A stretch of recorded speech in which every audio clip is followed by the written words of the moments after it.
퇴직자들이 가장 크게 어려움을 겪고 있는 것이 뭐라고 생각하십니까? 정체성의 문제라고 생각합니다.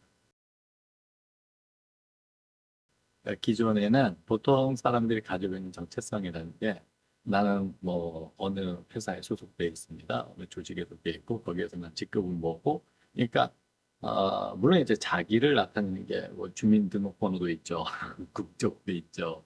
뭐 학력이라고 할까요? 내가 어느 대학 나왔다, 뭐 어느 학교를 나왔다 이런 것도 있지만 보통은 자기가 소속돼 있는 직장이죠, 직장. 그래서 어떤 조직에서 내가 어떤 직급을 맡고 있다. 그런데 이제 퇴직을 하고 나면 전직 뭐였다로 불릴 수는 있지만 이제는 소속감이 이제 없어지죠. 그다음에 뭔가 내가 사회에서 버림받은 느낌이 들기도 하고 이제 나는 퇴물인가?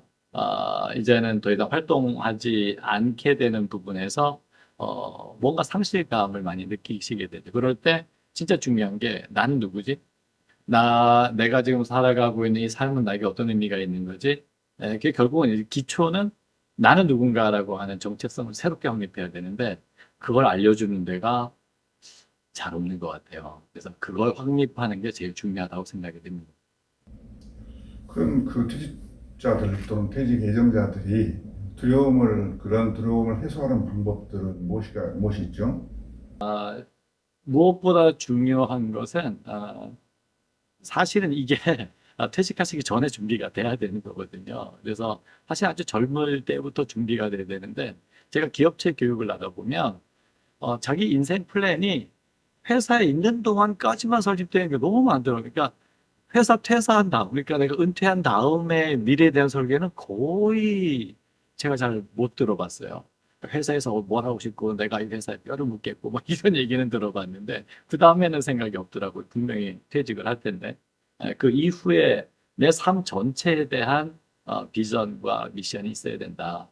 그게 이제 퇴직 전에 준비가 되면 좋겠지만 만약에 그동안에 못했다면 지금이라도 그럼 지금 내가 인생 전반전을 마치고 후반전을 살게 됐는데 후반전의 삶의 의미와 목표를 새롭게 설정하고 내가 무엇을 할 것인가 분명히 할 일이 있어야 되거든요. 어떤 일을 꾸준히 할 것인가 어떤 일이 내가 참 좋아하는 일이고 나에게 의미 있는 일이고 보람 있는 일인가 그걸 명확하게 하고 하시는 게 참 중요한 부분이라고 생각이 됩니다.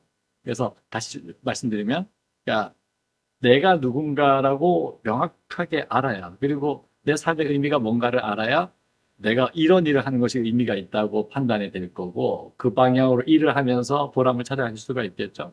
어, 그런 방향 설정, 이게 되게 중요한 일이고, 저희가 하는 일이 그 방향을 설정하고, 자기 자신이 누군가를 분명하게 아는 그런 거를 도와드리는 게 저희가 하는 일이죠.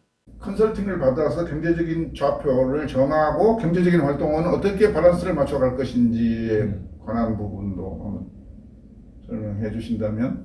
결국 돈이라고 하는 건 내가 일을 하면서 나오는 거기 때문에 내가 어떤 일을 하는가에 따라서 이제 수익이 당연히 달라지는 거죠.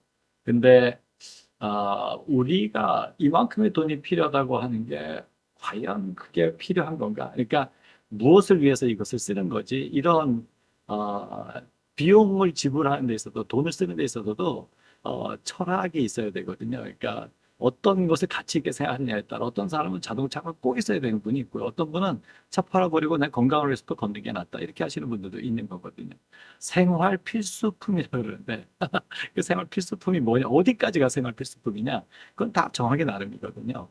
어, 일단 우리 경제 생활의 기본이 내 수입에 맞추어서 생활이 가야 되는 거거든요. 당신이 하고 싶은 일이 뭐냐라고 질문을 하게 된 그 전체 컨설팅을 관통하는 키워드가 아닌가 싶고, 네, 그것을 스피리추얼 컨설팅이라고 명명하시는 것 같은데, 네.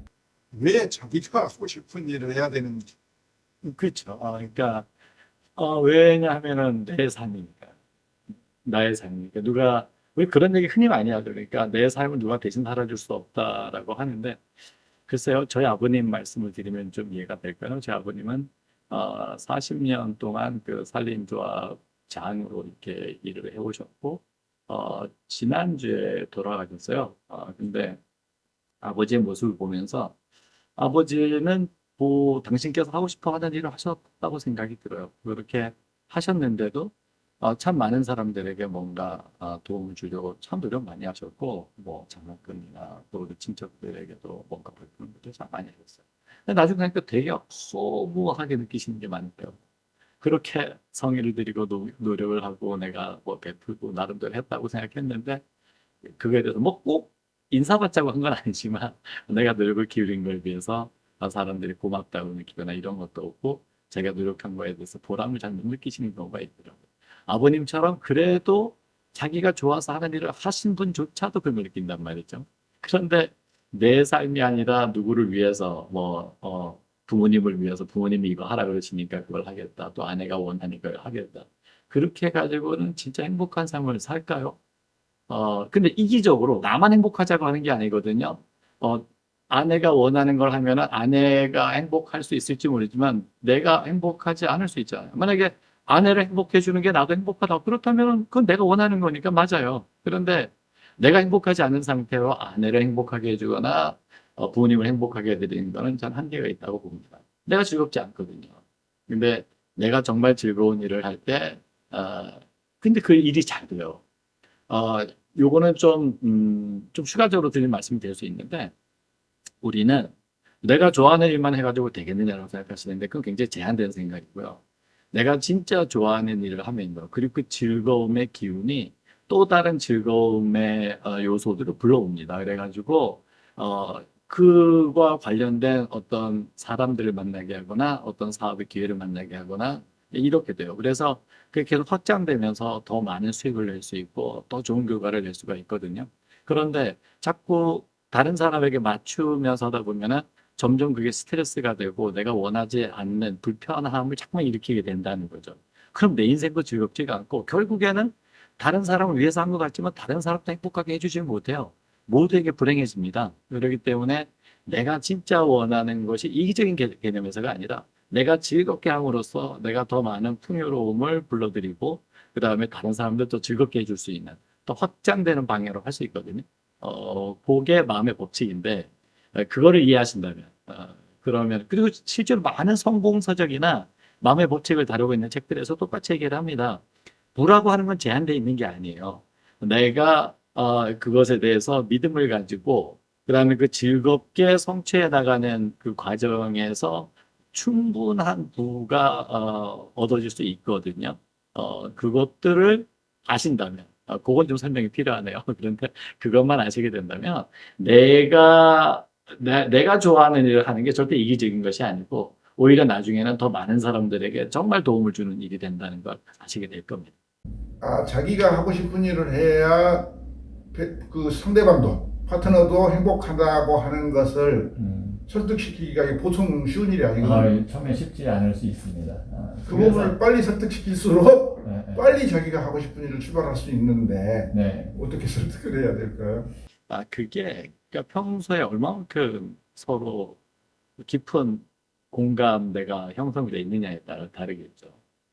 그래서 사실 이거는 회사에서 저희 CEO분들 코칭할 때도 똑같은 얘기를 합니다. 직원들하고 소통이 돼야 되는데 소통이 잘 안 되고 직원들이 뭐 있다가 그만두고 나간다. 자, 부부는 그만두고 나갈 수가 없어요. 물론 이제 황혼, 이혼 하는 분들 많이 있죠. 뭐 그게 직원들이 그만두고 나가는 거랑 똑같은 거라고 볼 수가 있겠죠.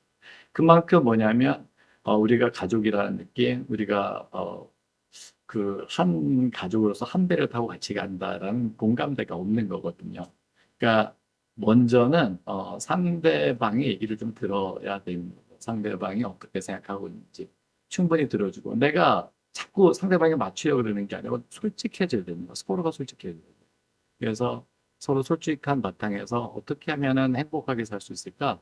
그리고 아니 내가 남편이든 아내든 아내 배우자가 행복하기를 원하지 않겠습니까? 그런 분이 어떻게 했어요? 그럼 같이 살 이유가 없겠죠. 근데 상대방을 위하는 거고, 근데 상대방을 그렇게 행복하게 해주기 위해서 나는 이것이 가장 좋은 방법이라고 생각을 해. 당신은 어떻게 생각해? 서로 공감대를 형성하고 얘기를 들어주면 참 희한하게도요. 내가 내 주장을 얘기하려고 할 때는 상대방이 들으려고 안 하고 굉장히 방어적이 되고 아니면 공격적이 되기도 합니다.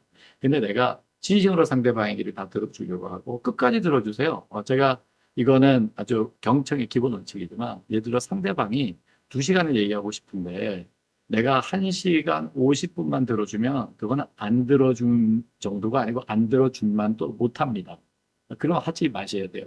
2시간치 얘기하고 싶은 게 있으면은 2시간 10분, 2시간 30분, 3시간이라도 들어준다는 마음으로 2시간까지를 충분히 다 들어줘야 들어준 겁니다.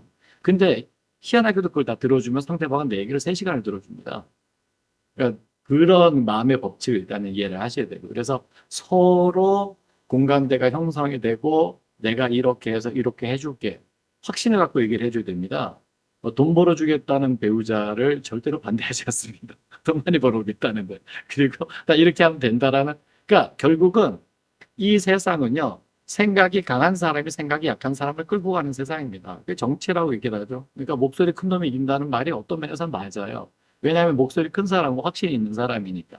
그러니까 내가 나의 삶의 가치를 분명하게 하고 내가 하고 싶은 일을 명확하게 하고 그걸 통해서 어떤 이익을 만들어낼 수 있는지 그리고 내가 당신에게 무엇을 해줄 수 있는지 그거를 얘기하게 되면 상대방도 공감하고 같이 할 수 있게 됩니다. 그리고 배우자가 원하는 게 뭔지를 듣고 그것도 배우자가 하겠다는 걸 들어주고 격려해주고 응원해주면 내가 상대방이 그렇게 해주는데 상대방이 나에게 반대로 하지 않습니다.